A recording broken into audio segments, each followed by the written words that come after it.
Ipinapanukala ni Senator Jinggoy Estrada ang pagbuwag sa senior high school. Nais ng senador na ibalik na lang ang dating K-10. Dagdag gastos lang daw ang K-12 sa mga magulang at dagdag pasakit sa mga overwork na teacher. Mahigit isang dekada na raw ang implementasyon ng K-12 pero di pa rin daw ito naging epektibo.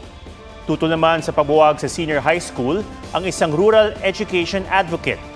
Wala raw sa programa ang problema kundi sa implementasyon. Ayon naman sa DepEd, ipauubay nila sa Kongreso ang pasya sa K-12.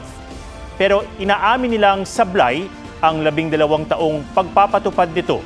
At dahil dyan, ayon kay Education Secretary Sonny Angara, may pilot implementation ng DepEd sa 8 eskwelahan ng bagong senior high school curriculum sa pagbubukas ng klase sa June 16.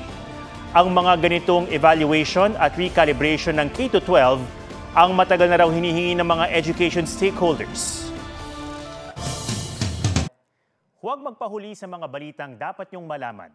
Mag-subscribe na sa GMA Integrated News sa YouTube.